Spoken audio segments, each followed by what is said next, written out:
So now to bring us to today and the inspiration for the HR4 and the HR4S, can you speak a little bit about that?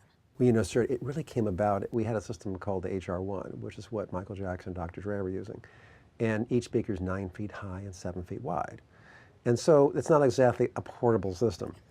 It sounded absolutely amazing. So conceptually, I was thinking, how is it possible? How would I be able to manufacture something that would be only 25 inches wide, sit on top of a console, have the same sort of characteristics sonically as my system that's 9 feet high and 7 feet wide each? And that really was the basis of the HR4. Now we have one of our chief technical advisors, an MIT physicist, and it took a lot of effort and time to create a system of this physical size that could produce the kind of dynamics that sounds as impressive.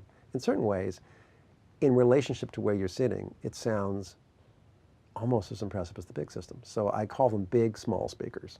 And in terms of the design, this is like nothing I've ever seen before. There really is nothing like it. It's completely unique. It has, because it's a three-way system, the HR4S, which I'll talk about first, is a three-way system, and it's a tri-amplified system.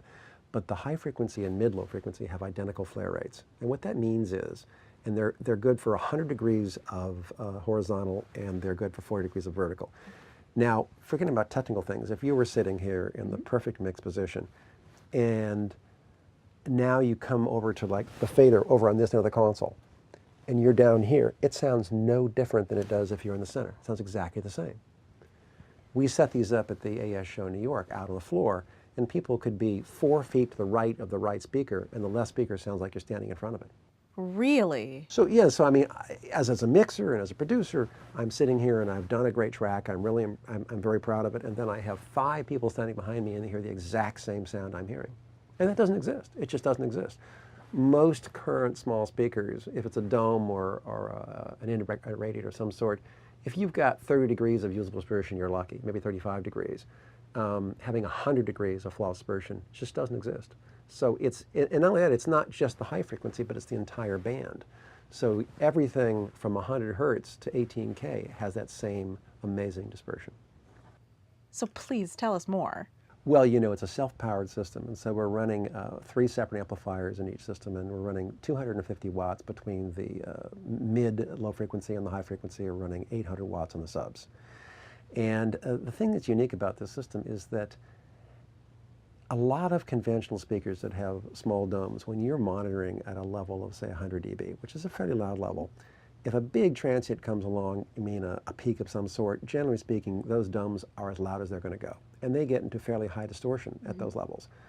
Our high frequency component, if you look at that, the driver behind it, that driver is 16 dB more efficient than a dome just sitting out in the open. So if you're listening to the system at 100 dB and a transient comes along at 115 or 110, you're coasting.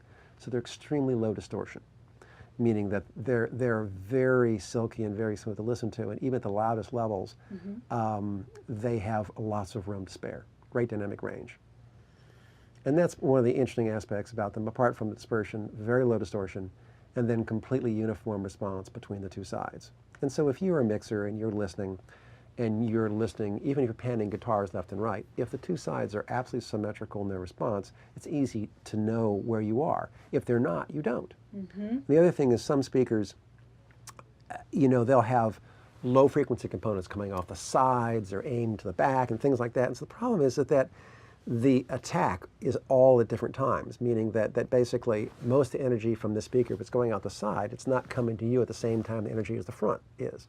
Even if you time delay it, it's still going the wrong direction. So the premise is if you are adjusting the sound for a bass drum or a bass guitar and you want to know how much 35 hertz or 40 hertz is on that bass drum, you need to have everything arriving at the same time. All of our components are perfectly time aligned and everything arrives to you at the same time.